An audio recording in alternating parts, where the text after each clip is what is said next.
بسم اللہ الرحمن الرحیم ناظرین، میں ہوں بلال ڈار۔ ناظرین، آج ہمارا موضوع ہے عمران خان کا مینار پاکستان میں جلسہ، اور اس موضوع میں آج ہم دیکھیں گے کہ عمران خان صاحب کا یہ جلسہ کس قدر کامیاب تھا اور اس کے پاکستانی سیاست پر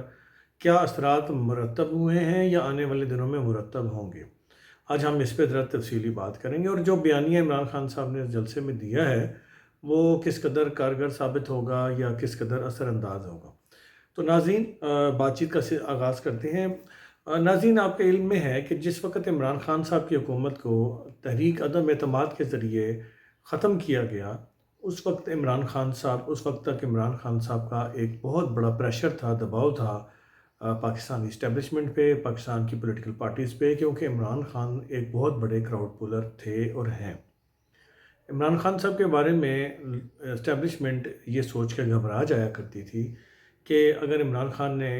دھرنے کی احتجاج کی کوئی کال دے دی تو بہت بڑی تعداد میں لوگ باہر نکل آئیں گے اور انہیں سنبھالنا مشکل ہو جائے گا۔ یہ وہ ہتھیار تھا عمران خان صاحب کے پاس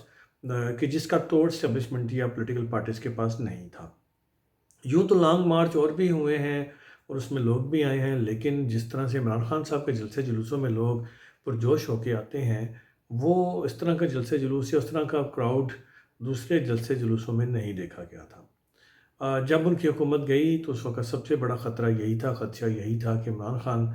سڑکوں پہ آئیں گے اور بہت مشکل صورتحال بن جائے گی پاکستان کے اسٹیبلشمنٹ کے لیے اور پولیٹیکل پارٹیز کے لیے، اور کوئی چارہ نہیں ہوگا کہ فی الفور الیکشن کرا دیا جائے۔ عمران خان نے اپنی اس ہتھیار کو اس وقت فوری طور پہ استعمال کیا، اور لیکن آپ نے دیکھا کہ انہوں نے جو پہلا دھرنے یا مارچ کی کال دی جو پشاور سے شروع ہوا اور اسلام آباد میں آیا، اور وہ ایک کامیاب دھرنا یا مارچ نہیں تھا۔ اس کے نتیجے میں نہ حکومت چینج ہوئی، نہ الیکشن کی کوئی کال دی گئی، نہ ٹائم فریم ورک دیا گیا، بلکہ جوں کا توں معاملات رہے۔ اس کے بعد عمران خان صاحب نے پاکستان میں فلڈ آیا ہوا تھا اور بڑی شدت سے انہوں نے اس کے باوجود کیمپین کی، پورے پاکستان میں جلسے جلوس کیے اور اپنے لوگوں کو موبلائز کیا، سرگرم رہے اور اپنی طاقت کو دوبارہ اکٹھا کرنے کی کوشش کی۔ انہوں نے دوسرا لانگ مارچ شروع کیا اور انفارچونیٹلی اور آخر کار ان کے اوپر ایک اٹیک ہوا، جس اٹیک میں ان کا دعویٰ ہے کہ ان کی جان لینے کی کوشش کی۔ یقیناً اٹیک جو ہوتا ہے وہ جان لینے کے لیے ہی ہوتا ہے، کسی کی ٹانگ میں گولی مارنے کے لیے نہیں ہوتا۔ عمران خان صاحب کی خوش قسمتی تھی کہ وہ اس اٹیک میں بچ گئے اور انہیں کوئی اتنا جانی نقصان خدا نخواستہ اس کا سامنا نہیں کرنا پڑا، لیکن اس کے باوجود عمران خان صاحب نے ہمت نہیں ہاری اور وہ اپنے اس پروگرام کو جاری رکھا اور انہوں نے زخمی ٹانگ کے ہوتے ہوئے، جس وقت ان کو پلسٹر چڑھا ہوا تھا ٹانگ کے اوپر، اس کے باوجود وہ راولپنڈی میں اس دھرنے میں پہنچے، اس جلسے میں پہنچے جہاں یہ ایکسپیکٹ نہیں کیا جا رہا تھا کہ عمران خان زخمی حالت میں بھی اس میں آئیں گے۔ شاید پاکستان کی تاریخ میں اگر ایسا واقعہ خدا نخواستہ کسی اور سیاسی جماعت کے لیڈر کے ساتھ ہوتا تو وہ اس طرح سے اس جلسے میں شامل نہ ہوتا، اس طرح سے دھرنے میں نہ آتا، لیکن عمران خان صاحب نے بڑی ہمت دکھائی اور جلسے میں آئے۔ لیکن جو پلان تھا کہ اس جلسے کو اسلام آباد میں پارلیمنٹ کے سامنے دھرنے میں تبدیل کر دیا جائے گا اور دونوں شہروں کو بلاک کر دیا جائے گا یا فیض آباد میں دھرنا دے دیا جائے گا، لیکن اس کے لیے جو مطلوبہ تعداد متوقع کی جا رہی تھی وہ نہیں پوری ہو سکی، اس لیے عمران خان صاحب کو وہاں سے تقریر کر کے واپس گھر جانا پڑا۔ تو عمران خان صاحب کے بارے میں پھر اسٹیبلشمنٹ کے اندر ایک حوصلہ پیدا ہو گیا کہ اب عمران خان صاحب اپنی طاقت کھو چکے ہیں اور وہ والی پوزیشن ان کے پاس نہیں رہی کراؤڈ پولنگ والی، لہٰذا اسٹیبلشمنٹ نے ان کا دباؤ لینا چھوڑ دیا۔ لیکن لاہور میں جیسے ہی ایک عدالتی وارنٹ کے اوپر گرفتاری کرنے کے لیے پولیس پہنچی اور جو لاہور میں زمان پارک میں سین ہوا، اس کے بعد پاکستان تحریک انصاف اور عمران خان صاحب کا گراف اوپر کی طرف گیا اور اس کے نتیجے میں ایک ہائپ کریٹ ہوئی اور پی ٹی آئی کے ووٹرز باہر نکلے اور عمران خان کے ساتھ، اور ہم نے دیکھا کہ اسلام آباد کے اندر بھی وہ اپنے جلوس کے ساتھ آئے اور اسلام آباد کے لوکل جو ورکرز تھے اسلام آباد، راولپنڈی اور گردنوا کے، وہ بھی عمران خان صاحب کی کال کے اوپر جوڈیشل کمپلیکس اسلام آباد پہنچے، اور عمران خان صاحب اس چیز میں کامیاب رہے کہ وہ انہوں نے اندر کورٹ کے اندر نہیں گئے، کیونکہ اندر جاتے کورٹ کے اندر تو ان کے اوپر فرد جرم عائد ہو جاتی، اس سے وہ بچ گئے اور وہ چلے گئے۔ حالات ایسے پیدا ہوئے کہ جج صاحب کو باہر سے ہی حاضری لینی پڑی۔ خیر، اب انہوں نے لاہور میں جلسہ کیا ہے۔ عمران خان صاحب کی یہ موو بڑی سمارٹ موو ہے۔ وہ آہستہ آہستہ بتدریج اپنے جو گراف ہے اس کو بھی بڑھا رہے ہیں اور اپنے دباؤ کو بھی بڑھا رہے ہیں جو اسٹیبلشمنٹ اور پی ڈی ایم کی گورنمنٹ کے اوپر ہے۔ اس جلسے کے نتیجے میں جو توقع کی جا رہی تھی کہ یہ جلسہ بہت کامیاب ہوگا، اس طرح سے کامیاب جلسہ نہیں تھا جس طرح کے پہلے دو جب عمران خان صاحب کا اور پی ٹی آئی کا چینج ہوا تھا مینار پاکستان جلسے سے ایک ہوا بنی تھی، وہ والی ہوا تو نہیں بن سکی۔ بہرکیف موسم کی خرابی اور پانی چھوڑنے کے باوجود مینار پاکستان پہ ہونے والا جلسہ عمران خان کا جلسہ ناکام جلسہ نہیں تھا، ایک کامیاب جلسہ ضرور تھا، لیکن اس قدر کامیاب نہیں تھا کہ جس سے ایک بہت بڑا پریشر ڈیولپ ہوتا ہے۔ عمران خان صاحب نے اپنے جلسے کے اندر جو دو تین پوائنٹس مین کہے ہیں وہ یہ ہے کہ قوم عدلیہ کے ساتھ کھڑی ہے، اسٹیبلشمنٹ کا فیصلہ کیا اسٹیبلشمنٹ نے فیصلہ کیا ہے کہ مجھے اقتدار میں نہیں آنے دینا۔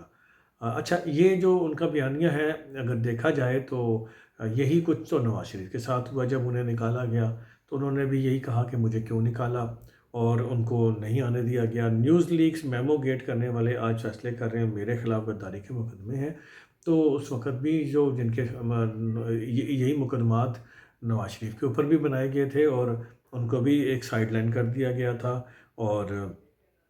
انہوں نے یہ بھی کہا کہ لیول پلینگ کا یہ مطلب نہیں ہے کہ ہاتھ باندھ کر الیکشن لڑو، یعنی کہ مجھے نااہل کر دیں یا گرفتار کر کے اندر کر دیں اور الیکشن کروا دیں، تو یہ لیول پلینگ کا نہیں ہے کہ ایک سیاسی جماعت کے لیڈر کو اندر کر دیں اور دوسرے کو نواز شریف کو یا مریم نواز صاحبہ کو اور دیگر جو پی ڈی ایم کے قائدین ہیں ان کو آزادانہ جلسے جلوس کرنے کی اجازت دی جائے۔ تو لیکن اگر ہم دیکھتے ہیں 2018 میں ہونے والے انتخابات میں یہی کچھ تو ہوا، نواز شریف کو نااہل قرار دے دیا گیا، مریم اور نواز شریف دونوں کو جیل میں ڈال دیا گیا، پی ڈی ایم کی اعلیٰ قیادت جتنی بھی تھی، بی ٹیم اور سی ٹیم، ان سب کو اندر کر دیا گیا، یا ان کے اوپر اتنا پریشر بلڈ کیا گیا کہ انہیں آزادانہ جلسہ جلوس یا کیمپین کرنے کے مواقع بھی نہیں ملے، بلکہ ان کے اوپر توہین رسالت کا الزام بھی لگا اور قاتلانہ حملے بھی ہوئے جس میں احسن اقبال صاحب زخمی ہوئے، اس وقت کے وزیر قانون، تو اس حد تک مجبور ہوئے کہ انہیں الیکشن تک لڑنا نہیں پڑا۔ وہ الیکشن سے انہوں نے رائے فرار اختیار کی، اپنی زندگی بچانے کے لیے الیکشن نہیں لڑا۔ تو یہ مسائل تو ان کے ساتھ بھی ہوئے تھے، اس وقت آپ کو فری ہینڈ دیا گیا تھا۔ ان کا یہ بھی کہنا تھا عمران خان صاحب کا سندھ میں زرداری سسٹم مسلط ہے، لوگ ان کے سامنے بے بس ہیں۔ تو ناظرین گرامی، سندھ کے اندر جب الیکشن ہوئے تھے عمران خان صاحب کو کسی نے نہیں روکا کہ وہاں جا کے کیمپین نہ کرے، وہ کیمپین کر سکتے تھے، کرتے ہیں، جب تک حکومت میں بھی رہے یا نہیں رہے تو تب بھی سندھ میں جاتے رہے۔ سندھ میں انہوں نے صرف کراچی تک اپنے آپ کو محدود رکھا اور اندرون سندھ نہیں، خود اپنے پورے دور اقتدار میں بھی گئے تو انہیں کسی نے نہیں روکا تھا۔ اگر وہ جاتے تو ان کے لیے سب اچھا ہو جاتا، وہ بھی بہتر پوزیشن اختیار کر لیتے، اور یہی آصف علی زرداری صاحب ہیں کہ جب سینٹ کا انتخاب ہوا تو چیئرمین سینٹ کے الیکشن کے اوپر عمران خان صاحب کا جو اتحادی گروپ تھا اس میں زرداری صاحب بھی شامل تھے، اور اس کے بدلے میں زرداری صاحب کو ڈپٹی چیئرمین سینٹ کی سیٹ ملی، اور وہ آج تک بدستور قائم ہے۔ تو یہ بیانات بدلتے رہتے ہیں، اس وجہ سے پبلک کے اندر یہ تاثر آ رہا ہے کہ کسی بھی سیاسی جماعت کے قائدین کے معاملات یا بیانات وہ سدا بہار نہیں ہوتے، بلکہ اس میں یو ٹرنز آتے ہیں، تبدیلیاں آتی ہیں، جس سے لوگ اب سیاسی لیڈروں سے ذرا خائف ہو گئے ہیں۔ بہرکیف عمران خان صاحب کا جلسہ، ان کی جو گرتی ہوئی پاور تھی اس کو انہوں نے بوسٹ دیا ہے، اور آنے والے دنوں میں اگر یہ سلسلہ جاری رہا تو شاید عمران خان صاحب اس پوزیشن میں آ جائیں کہ وہ حکومت کو ارلی الیکشنز کرانے کے لیے پابند کر سکیں یا مجبور کر سکیں۔ خود دیکھتے ہیں آنے والے دنوں میں کیا ہوتا ہے۔ آخر میں اپیل ہے کہ میرے چینل کو ضرور سبسکرائب کر لیجیے۔ اللہ تعالیٰ آپ کو اور میرا حامی ناصر ہو۔ السلام علیکم۔